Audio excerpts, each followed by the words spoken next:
الله أكبر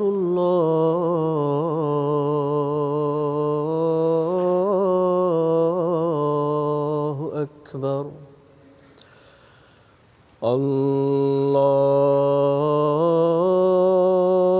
الله أكبر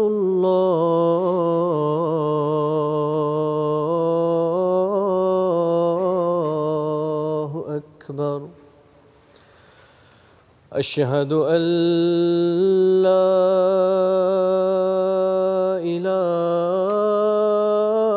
إله إلا الله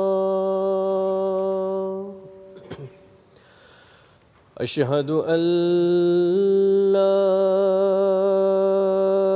إله إلا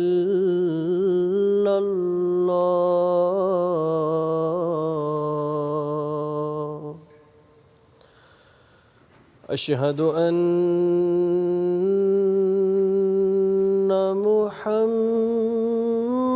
محمدًا رسول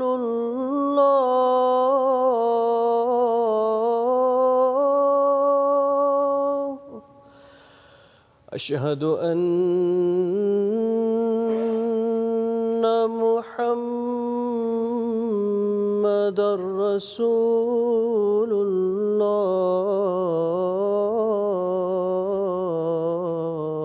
الله حي على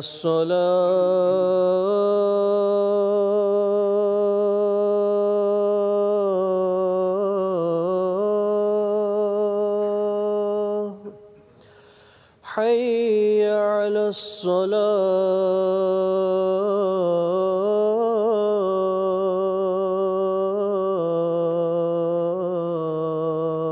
الصلاة حي على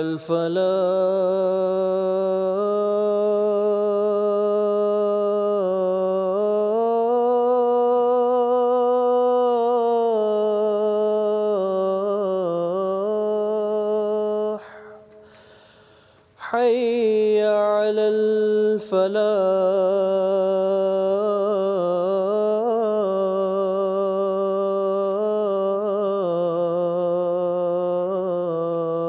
الفلاح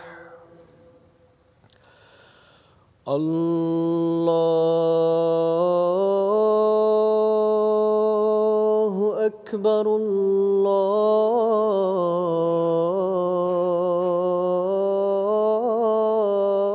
الله أكبر لا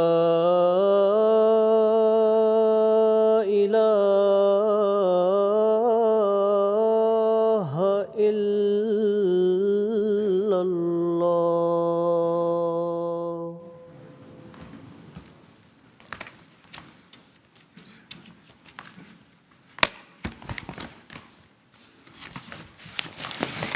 السلام عليكم ورحمة الله.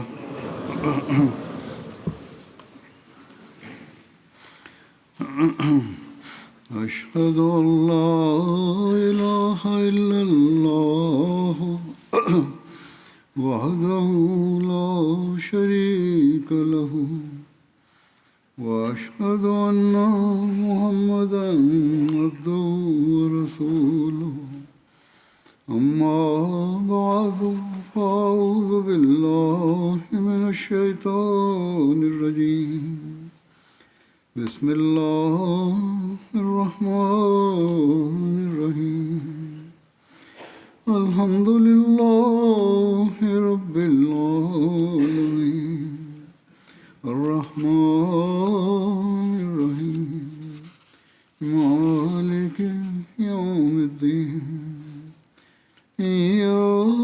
إياك نعبد وإياك نستعين اهدنا الصراط المستقيم صراط الذين أنعمت عليهم غير المغضوب عليهم ولا الضالين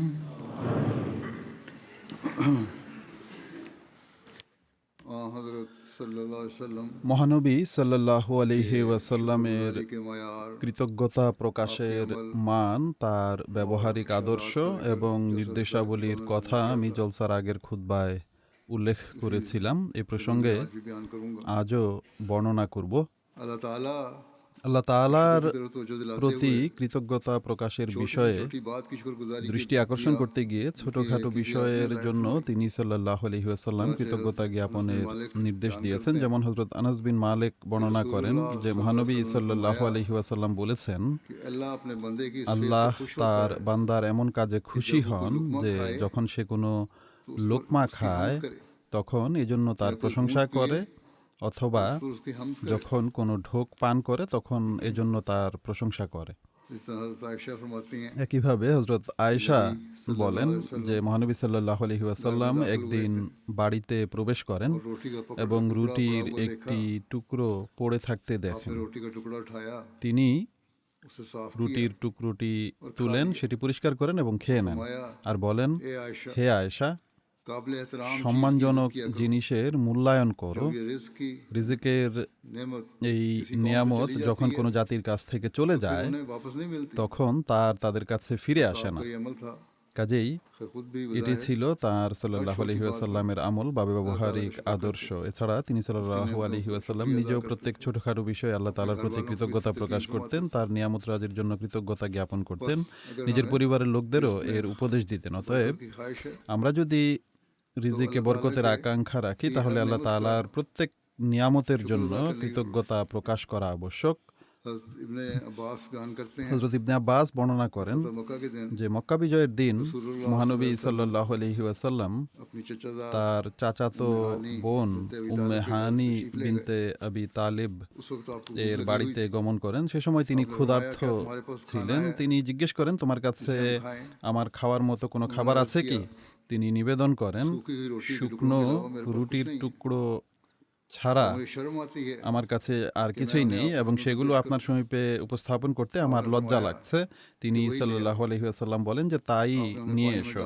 তিনি সাল্লাল্লাহু আলাইহি ওয়াসাল্লাম সেগুলোকে টুকরো টুকরো نمک لے آئیں، করে পানিতে ভেজান। کوئی سالن ہے؟ তিনি অর্থাৎ উম্মে হানি লবণ নিয়ে আসেন। তিনি সাল্লাল্লাহু আলাইহি ওয়াসাল্লাম জিজ্ঞেস করেন, কোনো তরকারি আছে কি? তিনি নিবেদন করেন যে হে আল্লাহর রাসূল সাল্লাল্লাহু আলাইহি ওয়াসাল্লাম, বাড়িতে সিরকা ছাড়া আর কিছুই নেই। آپ نے اسے اپنے کھانے پر انڈیلا۔ তিনি সাল্লাল্লাহু আলাইহি ওয়াসাল্লাম বলেন তাই নিয়ে আসো। তিনি সাল্লাল্লাহু আলাইহি ওয়াসাল্লাম তা নিজের খাবারের উপর ঢালেন এবং তা খান আর মহাপরাক্রমশালী আল্লাহর মহিমা কীর্তন করেন।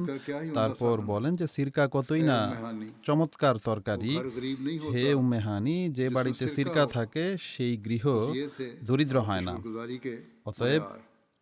এমন ছিল তার সাল্লাল্লাহু আলাইহি ওয়াসাল্লামের কৃতজ্ঞতা প্রকাশের মান। আমরা এসব দেশে اور پھر بھی বা اللہ تعالیٰ کی পাশ্চাত্যে شکر বসবাস گزاری করি, کا অগণিত নিয়ামত থেকে আমরা উপকৃত হই, তবুও আমরা আল্লাহ তাআলার কৃতজ্ঞতা প্রকাশের দায়িত্ব যথাযথভাবে পালন করি না, বরং কখনো কখনো ছোটখাটো বিষয়ে অভিযোগ দানা বাঁধে। বাড়ির লোকদের কাছে অভিযোগ করা হয় যে এটা নিয়ে আসুনি, ওটা নিয়ে আসুনি। হযরত মুসলিম মাউদ রাদিয়াল্লাহু তাআলা আনহু ان ناشکری کرنے والوں এই کو نقشہ অকৃতজ্ঞদের চিত্র এবং সম্মানিত সাহাবীদের কৃতজ্ঞতার চিত্র অত্যন্ত চিত্তাকর্ষকভাবে বর্ণনা করেছেন। فرماتے তিনি ہیں রাদিয়াল্লাহু তাআলা আনহু বলেন যে তোমাদের শরীরে কখনো ছেঁড়া কাপড় থাকলে তোমরা কাঁদতে আরম্ভ করো এবং বলতে থাকো যে আমাদের কপাল কেমন পুড়েছে যে পরার জন্য ছেঁড়া কাপড় আমাদের কপালে জুটেছে। কিন্তু সাহাবীদের ছেঁড়া কাপড় জুটলে تو ان کا سر তাদের মাথা اللہ کے حضور جھک আল্লাহ তাআলার দরবারে বিনত হয়ে যেত। کی زبان اس کے তাঁর اسمان کے ذکر سے অনুগ্রহের تنگ ہو স্মরণে তাদের জিহ্বা সিক্ত হয়ে যেত এবং তারা বলতেন কতই না সুন্দর কাপড় যা আমাদের খোদা আমাদেরকে দিয়েছেন। তারা যদি 4 দিন পর শুকনো রুটির একটি টুকরো পেতেন তাহলে আনন্দে তাদের চোখে আনন্দের ঝিলিক ফুটে উঠত এবং তারা বলতেন যে আলহামদুলিল্লাহ, খোদা তাআলা আমাদেরকে তার নিয়ামতে ধন্য করেছেন। এ কারণেই শুকনো রুটির سوکھی روٹی کے ٹکڑوں نے টুকরো دیا، তাদের যেভাবে উপকৃত করেছিল अफराद जमात তিনি को রাদিয়াল্লাহু তাআলা बुलाते আনহু हैं, तो तुम्हें জামাতের पुलाव और সদস্যদের खुरमा भी সম্বোধন नहीं করে বলেন যে তা পোলাও কোরমাও आज जिसे তোমাদেরকে पुलाव করে मिलता না। है, আজ वो যে पुलाव तो পোলাও পায় खाता সে जाता है, পোলাও তো খেতেই मगर থাকে, साथ ही কিন্তু সাথে সাথে उसमें हसरत তার होती है মাঝে এই আক্ষেপও থাকে পোলাও কে সাথে যে জর্দা হায় भी होता পোলাওর সাথে যদি জর্দাও থাকতো। जिसे पुलाव और जर्दा मुयस्सर যে है, পোলাও ও জর্দা পায় खून के आंसू সেও রক্তাশ্রু বর্ষণ করে এবং বলে कहता है कि যে जर्दे के साथ জর্দার সাথে फिरनी भी যদি होती, ফিরনিও থাকতো। जिसे दाल मिलती है যার ডাল गोश्त জোটে के लिए সে रोता है, মাংসের জন্য কাঁদে, जिसे गोश्त मिलता যার है, মাংস वो জোটে चावलों के সে लिए ভাতের तड़पता है। জন্য ছটফট করে। तो जिसे 4 रोटियां যার खाने को খাওয়ার मिले, জন্য 4টি রুটি জোটে। तो उससे এভাবে बयान তিনি किया রাদিয়াল্লাহু তাআলা আনহু অনেক तफसील से। বিস্তারিতভাবে এটি বর্ণনা করেন। बहरहाल যাই হোক, फरमाते हैं তিনি लेकिन রাদিয়াল্লাহু তাআলা আনহু বলেন যে साहबा के কিন্তু हाल সেই था, সাহাবীদের অবস্থা কি ছিল? वहाँ रूखी সেখানে सूखी रोटी का শুকনো নিরস মিলতা। রুটির টুকরো জুটলেও সাহাবা कहते हैं कि সাহাবীরা हम तो বলতেন যে इस আমরা टुकड़े তো के এই मुस्तहिक न थे। টুকরোরও যোগ্য ছিলাম না। खुदा ताला का फजल এটি তো है খোদা তাআলারই কৃপা कि उसने ये टुकड़ा যে हमें তিনি अता এই টুকরো আমাদেরকে দান नतीजा করেছেন। ये होता था ফলস্বরূপ कि वो रूखी শুকনো রুটির रोटी का টুকরোই टुकड़ा उनके अंग लग তাদের जाता था। শরীরে শক্তি उनके अंदर যোগাত। वो लोग हिम्मती पैदा তা करता তাদের था, মাঝে करता था। উচ্চাকাঙ্ক্ষা ও সাহস সৃষ্টি করত, উচ্চ মনোবল সৃষ্টি হতো, তাদের কৃতজ্ঞতার স্পৃহাকে তা আরও বৃদ্ধি করত। মক্কা বিজয়ের দিন, যেদিন আরবের নেতৃত্বের দম্ভ চূর্ণ হয়ে যায় এবং মহানবী সাল্লাল্লাহু আলাইহি ওয়াসাল্লাম 10,000 পুণ্যবান সাহাবীর সাথে মক্কায় প্রবেশ করেন, মক্কার বড় বড় সর্দার যাদের গোটা জীবন ইসলামের শত্রুতায় অতিবাহিত হয়েছে, তারা নত শিরে তাঁর সাল্লাল্লাহু আলাইহি ওয়াসাল্লামের সমীপে উপস্থিত হয় এবং তিনি তাদের সামনে এই ঘোষণা দেন যে যাও, আমি তোমাদের কিছুই বলবো না, তোমরা সবাই আমার পক্ষ থেকে মুক্ত। এই ঘোষণা দেওয়ার পর তিনি সাল্লাল্লাহু আলাইহি ওয়াসাল্লাম यहाँ फूफी लिखा हुआ है, নিজের, और गलती এখানে है, साहब ফুফু किताब तक লেখা या আছে, ভুলবশত गलती লিপিকারের है, প্রমাদ মনে হচ্ছে, অথবা তিনি ভুলবশত বর্ণনা করেছেন। যা হোক, হযরত উম্মে হানি और রাদিয়াল্লাহু তাআলা আনহার বাড়িতে গমন করেন এবং উম্মে হানি ছিলেন মহানবী সাল্লাল্লাহু আলাইহি ওয়াসাল্লামের চাচাতো বোন, जैसे बयान যেমনটি বর্ণনা করা হয়েছে। कि তিনি आपने फरमाया, সাল্লাল্লাহু আলাইহি ওয়াসাল্লাম জিজ্ঞেস করেন যে খাওয়ার মতো কিছু আছে কি? उन्होंने कहा তিনি खाने বলেন को तो যে कुछ খাওয়ার नहीं, মতো তো साहबी কিছুই बयान নেই, हुआ। যেমনটি এখনই বর্ণনা করা হলো। अगर मेरे पास होता যদি तो मैं আমার खिला কাছে देती। থাকতো তাহলে আমি নিজেই তা খাইয়ে দিতাম, শুধু একটি শুকনো রুটি ছাড়া যা কয়েকদিন ধরে পড়ে আছে। आपने कहा, अच्छा, তিনি সাল্লাল্লাহু আলাইহি ওয়াসাল্লাম বলেন যে আচ্ছা, সেটাই নিয়ে আসো। যখন তিনি রুটিটি তার সাল্লাল্লাহু আলাইহি ওয়াসাল্লামের সমীপে নিয়ে আসেন, তখন তিনি সাল্লাল্লাহু আলাইহি ওয়াসাল্লাম বলেন যে এটি তো খুবই উত্তম রুটি, অথচ তুমি এমনিতেই বিষণ্ণ হচ্ছ যে আমার ঘরে খাওয়ার মতো কিছুই নেই। फिर वो पानी लेके आए, এরপর তিনি পানি নিয়ে আসেন, তিনি সাল্লাল্লাহু আলাইহি ওয়াসাল্লাম রুটিটি পানিতে ভেজান, এরপর জিজ্ঞেস করেন তরকারি আছে কি? उन्होंने कहा सालन তিনি कहाँ से বলেন आता है? যে मुझे रोटी তরকারি नहीं थी। কোত্থেকে আসবে, আমার কাছে তো রুটিও ছিল না, থাকলে তো আগেই নিয়ে আসতাম। थोड़ा सा सिरका मेरा আমার কাছে সামান্য একটু সিরকা আছে। মহানবী সাল্লাল্লাহু আলাইহি ওয়াসাল্লাম বলেন যে अच्छा सालन है সিরকা কতই না ভালো তরকারি। वो, তিনি वो ले आई সিরকা নিয়ে আসেন, जैसा कि যেমনটি বর্ণনা করা হয়েছে, এবং आपने भिगो তিনি সাল্লাল্লাহু আলাইহি ওয়াসাল্লাম রুটি ভেজান এবং खाने लगे। তা খেতে আরম্ভ করেন। आप फरमाते हैं कि रसूल তিনি करीम রাদিয়াল্লাহু सल्लल्लाहु তাআলা अलैहि আনহু বলেন যে মহানবী সাল্লাল্লাহু আলাইহি সিরকে ওয়াসাল্লাম খুদা কি সিরকাকেও খোদা তাআলার নিয়ামত और सूखी মনে रोटी করেছেন उसके এবং साथ তা দিয়ে खाकर শুকনো রুটি খেয়ে उसके फजल का তাঁর शुक्र अदा অনুগ্রহের প্রতি কৃতজ্ঞতা প্রকাশ করেছেন। অতএব প্রকৃতপক্ষে आजमा इंसान की মানুষের कुशाशी से पैदा होता है। প্রফুল্লতার কারণে হজম শক্তি সৃষ্টি হয়, যা মূলত হৃদয়ে সৃষ্টি হয়। যদি এই সানন্দে একটি সাধারণ জিনিসও খাওয়া হয় তবে তাও অনেক বেশি শক্তি উৎপন্ন করে, কিন্তু যদি দুঃখ কষ্ট নিয়ে সর্বোত্তম জিনিসও খাওয়া হয় তা মানুষের মাঝে কোনো শক্তি সৃষ্টি করে না। और फरमाते हैं कि তিনি लोग समझते हैं রাদিয়াল্লাহু তাআলা আনহু আরো বলেন যে মানুষ মনে করে আমাদের বেশি জিনিস পাওয়া উচিত, কিন্তু मगर वो हर चीज के কম मतलब ये পেয়েছি। समझ- কিন্তু সাহাবীগণ প্রত্যেক জিনিস সম্পর্কে এটি মনে করতেন যে কম পাওয়া উচিত ছিল, কিন্তু বেশি পাওয়া গেছে। उनकी शुक्रगुजारी का তাদের तरीका কৃতজ্ঞতা প্রকাশের ধরন এমন ছিল যে সামান্য একটু জুটলেও तो कहता है ये भी তারা बहुत বলতেন যে এটিও অনেক বেশি। ज्यादा। इस वजह से এই কারণে एक একটি रोटी রুটিও उन्हें भी फायदा তাদেরকে पहुंचा देती है। এমনভাবে तो तुम्हें উপকৃত করত 10-10 रोटियां भी फायदा नहीं যা पहुंचाती। 10-10টি রুটিতেও তোমাদের সেই উপকার হয় फरमाया না। आपने कि ये इसलिए है তারপর তিনি বলেন যে এটি এই কারণে যে তোমাদের মধ্যে কেউ কেউ এখনো ইমানের মিষ্টতা আস্বাদন করনি, তোমাদের হৃদয় এই সত্য সম্পর্কে সম্পূর্ণ অনবহিত যে খোদা তাআলা তোমাদেরকে এক মহান আধ্যাত্মিক কাজের জন্য সৃষ্টি করেছেন, এবং খোদা যাকে আধ্যাত্মিক বিপ্লব ও পরিবর্তনের জন্য সৃষ্টি করেন তার তুলনায় পৃথিবীর বড় থেকে বড় বাদশাও তুচ্ছ। मगर बजाय इसके কিন্তু নিজেদের মর্যাদাকে বোঝার এবং নিজেদের দায়িত্বের সঠিক অনুভূতি জাগিয়ে তোলার পরিবর্তে তোমরা অত্যন্ত তুচ্ছ নিজ ছোটখাটো বিষয়ের দিকে মনোযোগী হয়ে যাও।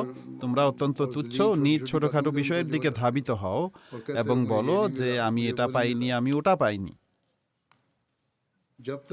যতক্ষণ না তোমাদের মাঝে এই অনুভূতির সৃষ্টি হয় যে খোদা তোমাদেরকে কোন উদ্দেশ্যে সৃষ্টি করেছেন, এবং যতক্ষণ না তোমরা নিজেদের মর্যাদাকে চিনতে পারো, ততক্ষণ পর্যন্ত তোমরা কি বা কাজ করবে?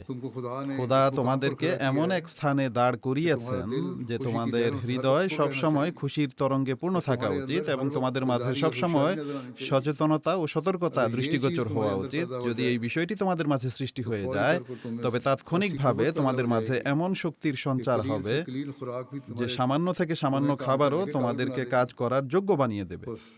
সুতরাং এটি হলো সেই ব্যবস্থাপত্র যা সাধারণভাবে প্রত্যেক আহমদীর, যাদের স্বল্প সম্বল রয়েছে তাদেরও, কিন্তু বিশেষভাবে জীবন উৎসর্গকারীদের নিজেদের কৃতজ্ঞতা প্রকাশের মান বৃদ্ধির জন্য ব্যবহার করা উচিত। এর একান্ত প্রয়োজন রয়েছে। আর একইভাবে নিজেদের স্ত্রী সন্তানদের মাঝেও এর অনুভূতি আরো অধিক হারে জাগ্রত করা প্রয়োজন, কারণ যে উদ্দেশ্যের জন্য জীবন উৎসর্গকারীরা নিজেদেরকে উৎসর্গ করেছেন তা অত্যন্ত মহান উদ্দেশ্য, এবং মহান উদ্দেশ্য অর্জন করার জন্য মহান উদ্দেশ্য অর্জনকারীদের আদর্শ সামনে থাকতে হবে এবং সেগুলোর উপর আমল করার প্রচেষ্টা থাকতে হবে, তবেই সেই উদ্দেশ্য অর্জিত হতে পারে।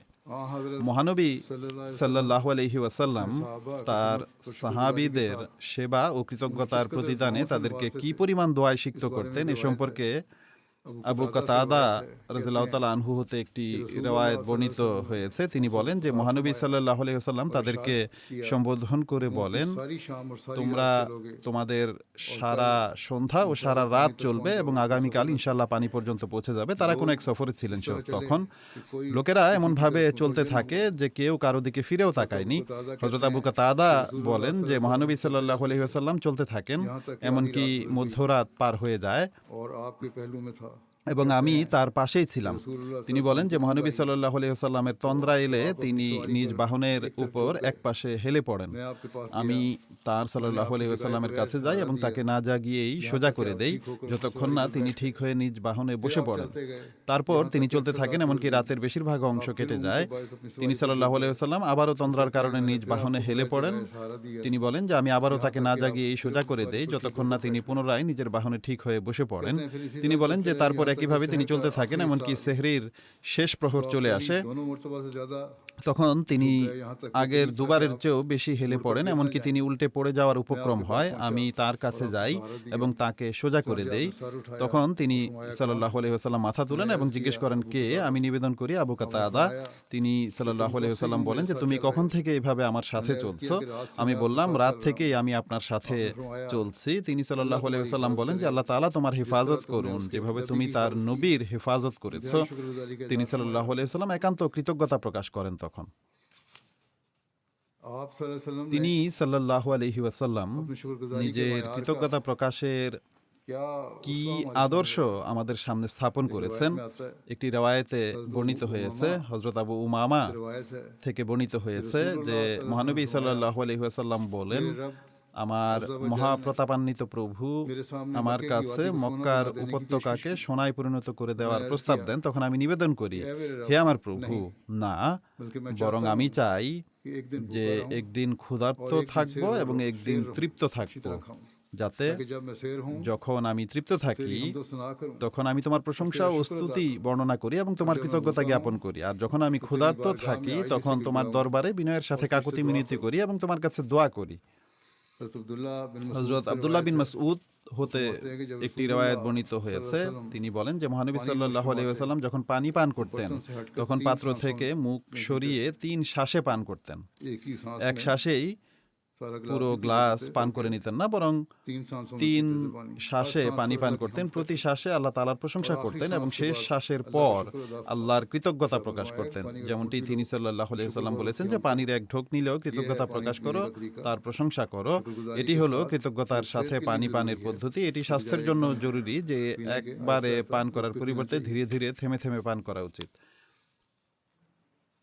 बुखारी में हज़रत अबू हुरैरा की বুখারীতে एक लंबी হযরত আবু रिवायत है। হুরায়রার একটি দীর্ঘ कहते हैं রিওয়ায়াত कि রয়েছে। তিনি বলেন যে अल्लाह की कसम है जिसके हाथ সেই सिवा আল্লাহর कोई শপথ माबूद नहीं। যিনি ছাড়া আর কোনো একদিন উপাস্য নেই, ভুখে একদিন মারে ক্ষুধার তাড়নায় अपने कलेजे को सहारा নিজের देने के কলিজাকে लिए ধরে जमीन से রাখার लगा জন্য रखा- আমি মাটিতে लगा- শুয়েছিলাম।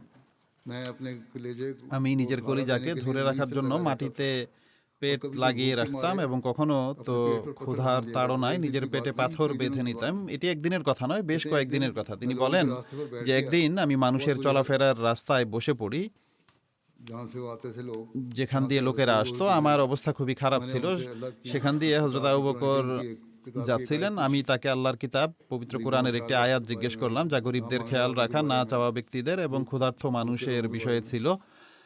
तो उन्होंने তো मुझे তিনি আমাকে मतलब समझाया, তার चले অর্থ गए। বুঝিয়ে দিয়ে চলে যান। और फिर इसके बाद फिर তারপর उमर হযরত गुजरे। ওমর আসেন, उन्होंने भी इसी তিনিও तरह একইভাবে আমাকে मुझे इसका मतलब बताया, তার चले অর্থ गए। বলে চলে যান। इसके बाद এরপর हजरत মহানবী सल्लल्लाहु সাল্লাল্লাহু अलैहि আলাইহি वसल्लम ওয়াসাল্লাম আমার পাশ দিয়ে যান और जब आपने এবং मुझे তিনি देखा, সাল্লাল্লাহু আলাইহি तो आप ওয়াসাল্লাম যখন मुस्कुराए। আমাকে দেখেন তখন তিনি মুচকি হাসেন मेरे नफ्स এবং की আমার कैफियत थी, ভেতরের অবস্থা जो मेरे चेहरे যা की আমার हालत थी, চেহারায় ফুটে উঠেছিল তা তিনি फरमाया, বুঝে अबू যান। हर, তিনি अबू সাল্লাল্লাহু हर, আলাইহি ওয়াসাল্লাম ডাকেন, अबू আবা হের।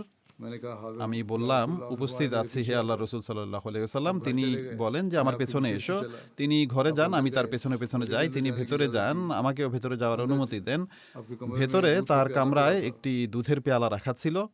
घर वालों से पूछा कहाँ से आया, ঘরের লোকদের बताया জিজ্ঞেস किसी করেন से যে तोहफा এটি है কোথা থেকে हमारा। এসেছে। তারা জানায় এর কারো পক্ষ থেকে फरमाया, উপঢৌকন अबू हेर, এসেছে। যাই হোক, अबा हेर। তিনি সাল্লাল্লাহু আলাইহি ওয়াসাল্লাম ডাকেন, আবা হের। আমি বললাম উপস্থিত আছি ইয়া রাসূলুল্লাহ। पहले सुफ़ा के पास जाओ। তিনি সাল্লাল্লাহু আলাইহি ওয়াসাল্লাম বলেন যে আহলে সুফাদের কাছে যাও वो लोग এবং भूखे ही रहते थे, তাদেরকে वहाँ আমার बाहर কাছে बैठे নিয়ে थे, এসো। এরা এমন লোক ছিল যারা বেশিরভাগ সময় ক্ষুধার্তই থাকতো এবং সারাক্ষণ সেখানে বাইরেই বসে থাকতো। লোকেরা তাদেরকে নিজেদের বাড়িতে নিয়ে গিয়ে খাবার ইত্যাদি খাইয়ে দিত। যাই হোক, তিনি সাল্লাল্লাহু আলাইহি ওয়াসাল্লাম তাদেরকে ডাকেন। তিনি অর্থাৎ আবু হুরায়রা বলেন যে আমার কাছে তাদেরকে ডাকার বিষয়টি খারাপ লাগে। আমি ভাবলাম আহলে সুফাদের সামনে এই সামান্য একটু দুধ কি কাজে আসবে। আমি বেশি হকদার ছিলাম যে আমি এই দুধ থেকে কিছুটা পান করতাম যাতে আমার মাঝে শক্তি আসতো। আর যদি তারা চলে আসে এবং তিনি সাল্লাল্লাহু আলাইহি ওয়াসাল্লাম আমাকে নির্দেশ দেন যে তাদের দাও, তবে তো আমাকে দিতেই হবে। और আর তখন তো আমার কোনো আশা নেই যে এই দুধ থেকে আমার ভাগ্যে কিছু জুটবে। কিন্তু আল্লাহ এবং তার রসুল সাল্লাল্লাহু আলাইহি ওয়াসাল্লামের আনুগত্য করা ছাড়া আর কোনো উপায় ছিল না। आखिर मैं उनके पास অবশেষে আমি তাদের কাছে যাই এবং তাদেরকে ডাকি। আহলে সুফা বা সুফাবাসীগণ চলে আসেন এবং নিজেদের জায়গায় বসে পড়েন। তিনি সাল্লাল্লাহু আলাইহি ওয়াসাল্লাম ডাকেন, আবা হের, আবু হুরায়রা। আমি বললাম যে উপস্থিত আছি ইয়া রাসূলুল্লাহ সাল্লাল্লাহু আলাইহি ওয়াসাল্লাম। তিনি সাল্লাল্লাহু আলাইহি ওয়াসাল্লাম বলেন যে এটি নাও এবং তাদেরকে দাও। कि मैंने कहते मैंने वो प्याला তিনি लिया, বলেন যে আমি সেই পেয়ালাটি নেই। আমি একজনকে দিতাম, সে পান করত, এমনকি সে তৃপ্ত হয়ে যেত। তারপর দ্বিতীয় জন, তৃতীয় জন, এভাবে তারা পান করতে থাকে। পরিশেষে আমি মহানবী সাল্লাল্লাহু আলাইহি ওয়াসাল্লামের কাছে পৌঁছি। আর যারা বসেছিল তারা সবাই তৃপ্ত হয়ে গিয়েছিল। তারা খুব ভালোভাবে দুধ পান করে নিয়েছিল। তিনি সাল্লাল্লাহু আলাইহি ওয়াসাল্লাম সেই পেয়ালাটি নেন এবং তা নিজের হাতে রাখেন। তারপর আমার দিকে তাকান এবং মুচকি হাসেন আর ডাকেন, আবু হুরায়রা। আমি বললাম উপস্থিত আছি ইয়া রাসূলুল্লাহ সাল্লাল্লাহু আলাইহি ওয়াসাল্লাম। তিনি সাল্লাল্লাহু আলাইহি ওয়াসাল্লাম বলেন যে আমি এবং তুমি বাকি রয়ে গেছে। আমি বললাম হে আল্লাহ রাসূল সাল্লাল্লাহু আলাইহি ওয়াসাল্লাম, আপনি সত্য বলেছেন। তিনি সাল্লাল্লাহু আলাইহি ওয়াসাল্লাম বললেন যে বসে পড়ো এবং পান করো। আমি বসে পড়লাম এবং পান করতে থাকলাম।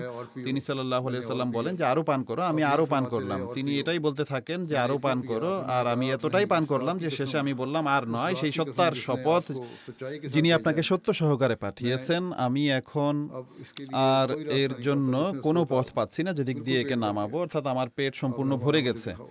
তিনি বলেন যে আমাকে দেখাও। তখন আমি পেয়ালাটি তাকে দিয়ে দিলাম। তিনি প্রথমে আল্লাহ তাআলার শুকরিয়া আদায় করেন, যদিও তিনিও ক্ষুধার্ত ছিলেন।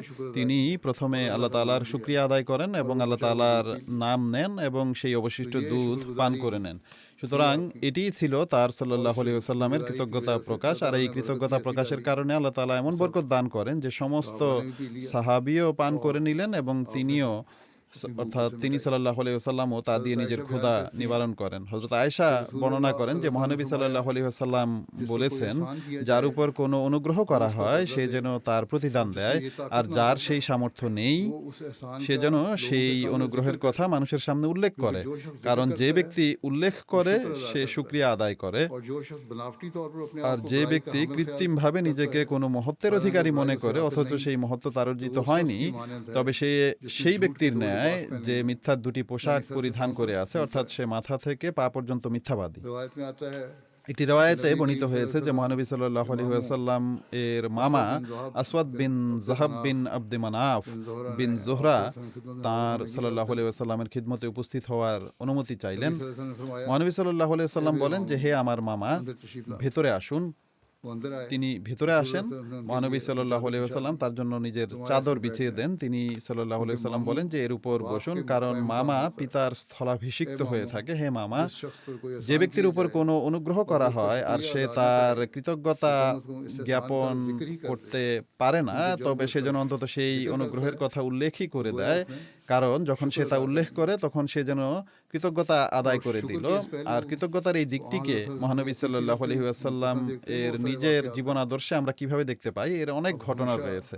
তিনি अपने मौसमों को अपने সর্বদা নিজের উপকারকারীদের স্মরণ রেখেছেন এবং প্রতিটি সুযোগে তাদের কথা উল্লেখ করতেন। मसलन যেমন হযরত খাদিজা खदीजा जो आपको রাদিয়াল্লাহু তাআলা আনহা, যিনি তার जिन्होंने পবিত্র স্ত্রী ছিলেন, आप যিনি পদে পদে তার সাল্লাল্লাহু আলাইহি ওয়াসাল্লামের মূল্যায়ন করে তার সাথে সদ্ব্যবহার করেছিলেন। তিনি মক্কার এক ধনবতী নারী ছিলেন। যখন তার বিবাহ মহানবী সাল্লাল্লাহু আলাইহি ওয়াসাল্লামের সাথে হয়, তখন তিনি তার সমস্ত সম্পদ মহানবী সাল্লাল্লাহু আলাইহি ওয়াসাল্লামের পায়ের কাছে রেখে দেন इस्तेमाल फरमाया। যে যেভাবে ইচ্ছা ব্যবহার করুন। অতঃপর নবুয়তের দাবির পর প্রতিটি কষ্ট এবং প্রতিটি কঠিন পরিস্থিতিতে পূর্ণ নিষ্ঠা ও বিশ্বস্ততার সাথে তিনি তার সাল্লাল্লাহু আলাইহি ওয়াসাল্লামের কাঁধে কাঁধ মিলিয়ে দাঁড়িয়েছিলেন, এমনকি নবুয়তের 10ম বছরে তার মৃত্যু হয়। আর মহানবী সাল্লাল্লাহু আলাইহি ওয়াসাল্লাম তার এই বিশ্বস্ত স্ত্রীর অনুগ্রহগুলোকে নিজের শেষ নিঃশ্বাস পর্যন্ত স্মরণ রেখেছেন এবং সর্বদা তার পুণ্যসমূহের কথা উল্লেখ করতেন। এত বেশি উল্লেখ করতেন যে তার সাল্লাল্লাহু আলাইহি ওয়াসাল্লামের অন্যান্য পবিত্র স্ত্রীদের ঈর্ষা হতো। অতএব হযরত আয়েশা বর্ণনা করেন যে মহানবী সাল্লাল্লাহু আলাইহি ওয়াসাল্লাম যখন হযরত খাদিজার উল্লেখ করতেন তখন তার প্রশংসা করতেন এবং খুব উত্তম প্রশংসা করতেন।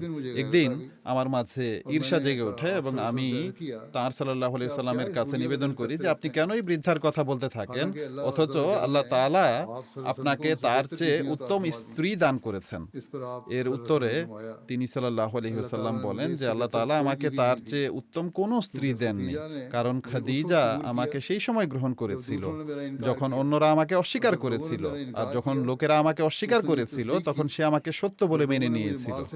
যখন মানুষ আমাকে সম্পদ থেকে বঞ্চিত করেছিল তখন সে নিজের সম্পদ দিয়ে আমাকে সাহায্য করেছিল, আর আল্লাহ তাআলা আমাকে তার থেকেই সন্তান দান করেছেন, অথচ অন্য নারীদের বা অন্য স্ত্রীদের থেকে আমার কোনো সন্তান দেননি। बात को याद रखा।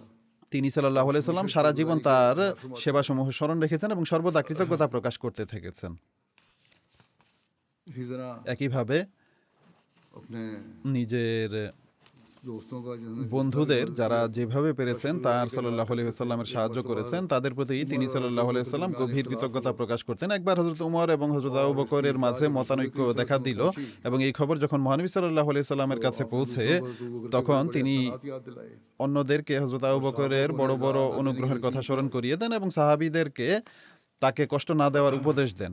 और তিনি आपने फरमाया সাল্লাল্লাহু আলাইহি ওয়াসাল্লাম বলেন যে कि अबू बकर আবু বকর अल्लाह आपकी अल्लाह আপনার मामला लेकर आ गए। आखिर যখন मुस्लिम के पास অবশেষে दोनों को एहसास हुआ। উভয়ে বিষয়টি নিয়ে মহানবী সাল্লাল্লাহু আলাইহি ওয়াসাল্লামের কাছে আসেন, তখন উভয়েরই নিজেদের ভুল উপলব্ধি হয়। হযরত আবু বকর বলছিলেন যে আমি উমরের উপর বাড়াবাড়ি করেছি, আমি ক্ষমা চাই। হযরত উমরও বলেন যে আমি বাড়াবাড়ি করেছি, আমি ক্ষমা চাই। যাই হোক, মহানবী সাল্লাল্লাহু আলাইহি ওয়াসাল্লাম হযরত पर गौर नहीं किया। উমরের কথায় কান দিলেন না, বরং তিনি नापसंदी হযরত আবু বকরের সাথে কেন তর্ক করেছেন সে বিষয়টি অপছন্দ করলেন। আর এরপর তিনি বলেন যে আবু বকর, আল্লাহ আপনার দোষ ঢেকে রাখুন এবং আপনাকে ক্ষমা করুন। এরপর হযরত উমরও লজ্জিত হন এবং হযরত আবু বকরের ঘরে আসেন। আর दोनों যখন তারা দুজন বসেছিলেন तो তখন आपने फरमाया তিনি বলেন যে হে লোকেরা, अल्लाह ने আল্লাহ তাআলা আমাকে তোমাদের কাছে প্রেরণ করেছেন আর তোমরা বলেছিলে তুমি মিথ্যাবাদী, অথচ আবু বকর বলেছিল যে তিনি সত্যবাদী। আর माल से मेरे साथ हम তিনি নিজের প্রাণ ও সম্পদ দিয়ে আমার প্রতি সহমর্মিতা প্রকাশ করেছেন, তাই তোমরা কি আমার খাতিরে আমার সঙ্গীকে ছেড়ে দেবে নাকি দেবে না? आपने दो दफा फरमाया। তিনি সাল্লাল্লাহু আলাইহি ওয়াসাল্লাম এই কথা দুবার বলেন। এরপর হযরত আবু বকরকে আর কখনো কষ্ট দেওয়া হয়নি, সর্বদা তার খেয়াল রাখা হতো। हज़रत अबू सईद হযরত আবু সাঈদ খুদরি से रिवायत है হতে বর্ণিত হয়েছে उन्होंने যে कहा कि তিনি रसूलुल्लाह বলেন, सल्लल्लाहु মহানবী अलैहि वसल्लम সাল্লাল্লাহু আলাইহি ওয়াসাল্লাম লোকদের সম্বোধন করে বলেন, अल्लाह ने एक बंदे को আল্লাহ इख्तियार दिया তার है এক বান্দাকে অধিকার कि दुनिया को দিয়েছেন पसंद যে करे সে যেন या इस দুনিয়াকে नेमत को বেছে पसंद নেয় करे অথবা जो সেই अल्लाह के নিয়ামতকে पास বেছে নেয় যা আল্লাহ তাআলার কাছে उस রয়েছে। बंदे ने वो তখন नेमत সেই বান্দা पसंद সেই की जो अल्लाह के নিয়ামতকেই पास বেছে है। নিয়েছে যা আল্লাহ তাআলার अबू কাছে सईद कहते রয়েছে। हैं ये सुनकर আবু हज़रत সাঈদ अबू বলেন যে এই কথা दो শুনে पर হযরত আবু বকর কেঁদে ফেলেন, हमने उनके रोने पर ताज्जुब किया আর তার কান্নায় আমরা রাসূলুল্লাহ আশ্চর্য হই যে সাল্লাল্লাহু মহানবী সাল্লাল্লাহু আলাইহি ওয়াসাল্লাম एक ऐसे তো बंदे का এমন এক जिक्र বান্দার फरमा কথা रहे हैं বলছেন जिसको যাকে इख्तियार दिया অধিকার गया দেওয়া है। হয়েছে, और আর हज़रत হযরত আবু বকর তা শুনে কাঁদছেন। हकीकत से मुराद প্রকৃতপক্ষে এর দ্বারা रसूलुल्लाह सल्लल्लाहु अलैहि উদ্দেশ্য वसल्लम ही ছিলেন थे। স্বয়ং মহানবী जिन्हें সাল্লাল্লাহু इख्तियार আলাইহি दिया गया ওয়াসাল্লাম था। যাকে এই অধিকার দেওয়া হয়েছিল। हज़रत अबू बकर আর হযরত আবু বকর कहते हैं বর্ণনাকারী রাবি कहते हैं বলেন साहबा যে में सबसे তিনি ज़्यादा इस बात का इल्म रखने वाले সাহাবীদের মাঝে এই বিষয়টি সবচেয়ে বেশি জানতেন, এ কারণেই তিনি রাসূলুল্লাহ সাল্লাল্লাহু আলাইহি কেঁদেছিলেন। ওয়াসাল্লাম মহানবী लोगों সাল্লাল্লাহু से আলাইহি ওয়াসাল্লাম বলেন যে मुझसे তোমাদের सबसे মধ্যে ज़्यादा एहसान करने वाले নিজের সাহচর্য ও बलिहाज সম্পদ-ব্যয়ের सोबत দিক থেকে আমার উপর और সবচেয়ে बलिहाज বেশি माल खर्च करने অনুগ্রহকারী के लिए হলো আবু বকর। अगर मैंने किसी আমি को যদি जन्नत के আমার सिवा প্রভু जानी दोस्त बनाना होता ছাড়া অন্য কাউকে নিজের পরম বন্ধু বানাতাম তাহলে আমি আবু বকরকেই বানাতাম। এখন হযরত আবু বকরের কান্নার কারণ এই ছিল যে তিনি এই কথা শুনে বুঝতে পেরেছিলেন যে আল্লাহ তাআলা মহানবী সাল্লাল্লাহু আলাইহি ওয়াসাল্লামকে নিজের কাছে ডেকে নিতে চাইছেন।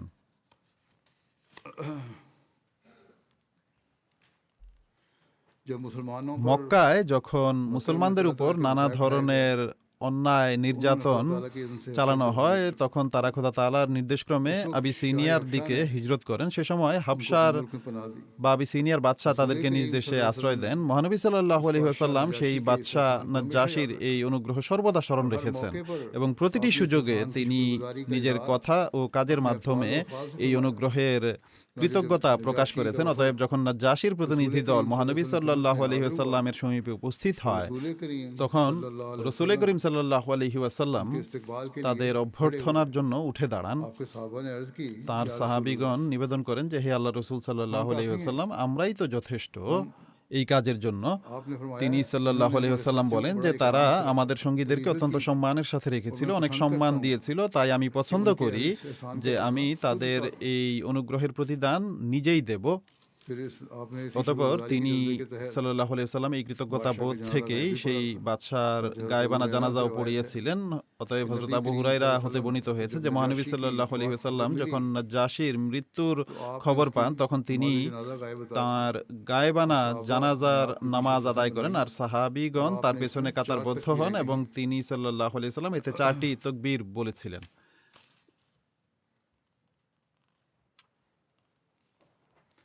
अंसार के আনসারদের কাজের आपकी शुक्रगुजारी উপর का इजहार তার रिवायत में यूं কৃতজ্ঞতা मिलता প্রকাশের একটি বর্ণনা এক রাওয়ায়াতে এভাবে है कि जब পাওয়া যায় रसूल যে करीम सल्लल्लाहु अलैहि वसल्लम যখন মহানবী সাল্লাল্লাহু আলাইহি নবুয়তের ওয়াসাল্লামের 13 নবুয়তের ত্রয়োদশ বছরে हिजरत से कबल হিজরতের পূর্বে मदीना से 70 মদিনার 70 জন লোক ने बैत की বয়াত করেন। वो 13 साल ত্রয়োদশ हिजरत से বছরে पहले হুজুর মদিনার সাল্লাল্লাহু আলাইহি 70 ওয়াসাল্লামের লোক হিজরতের হুজুর পূর্বে কে হাতে মদিনার 70 জন লোক মহানবী সাল্লাল্লাহু আলাইহি ওয়াসাল্লামের और হাতে ऐद বয়াত किया করেন जब এবং हुजूर অঙ্গীকার मदीना করেন तशरीफ যে হুজুর সাল্লাল্লাহু আলাইহি ওয়াসাল্লাম যখন মদিনায় হুজুর কি আগমন হিফাজত করবেন তখন আমরা নিজেদের প্রাণের इस मौके पर एक अंसारी মতো साहबी ने अर्ज किया, হুজুরের হিফাজত ইয়া করব। এই রাসূলুল্লাহ, উপলক্ষে একজন আনসারী সাহাবী নিবেদন করেন যে হে আল্লাহ রাসূল সাল্লাল্লাহু আলাইহি ওয়াসাল্লাম, মদিনার ইহুদিদের সাথে আমাদের পুরনো সম্পর্ক রয়েছে, আপনার সঙ্গ দেওয়ার কারণে তা ছিন্ন হয়ে যাবে। এমন যেন না হয় যে যখন আল্লাহ তাআলা আপনাকে বিজয় দান করবেন आप हमें তখন আপনি আমাদেরকে ছেড়ে और मक्का वापस মক্কায় ফিরে যাবেন। हुजूर ने फरमाया তিনি সাল্লাল্লাহু আলাইহি ওয়াসাল্লাম বলেন যে না না, এমনটা কখনোই হবে না। তোমাদের রক্ত আমার রক্ত হবে, তোমাদের বন্ধু तुम्हारे दोस्त मेरे दोस्त আমার বন্ধু হবে এবং তোমাদের শত্রু আমার শত্রু হবে। हज़रत इब्ने अब्बास से হযরত ইবনে আব্বাস হতে বর্ণিত হয়েছে যে মহানবী সাল্লাল্লাহু আলাইহি ওয়াসাল্লাম যখন শৌচাগারে যান তখন আমি তার জন্য ওযুর পানি রাখলাম। তিনি সাল্লাল্লাহু আলাইহি ওয়াসাল্লাম জিজ্ঞেস করেন যে এটি কে রেখেছে, তখন আমরা জানালাম। इस पर आप এতে उनको दुआ दी তিনি সাল্লাল্লাহু আলাইহি ওয়াসাল্লাম তাকে এই দোয়া দেন যে আল্লাহুম্মা ফাক্কিহু ফিদ্দীন, অর্থাৎ হে আল্লাহ তাকে ধর্মের প্রজ্ঞা দান করো। काम पर भी এ ধরনের সামান্য কাজের জন্য তিনি সাল্লাল্লাহু আলাইহি ওয়াসাল্লাম কৃতজ্ঞতা প্রকাশ করতেন। একটি রওয়ায়াতে বর্ণিত হয়েছে যে খায়বার যুদ্ধের পর পথিমধ্যে মহানবী সাল্লাল্লাহু আলাইহি ওয়াসাল্লামের সাথে হযরত সফিয়া এর বিবাহ সম্পন্ন হয়। বিবাহের রাতে হযরত আবু আইয়ুব, खालिद बिन খালিদ বিন যায়েদ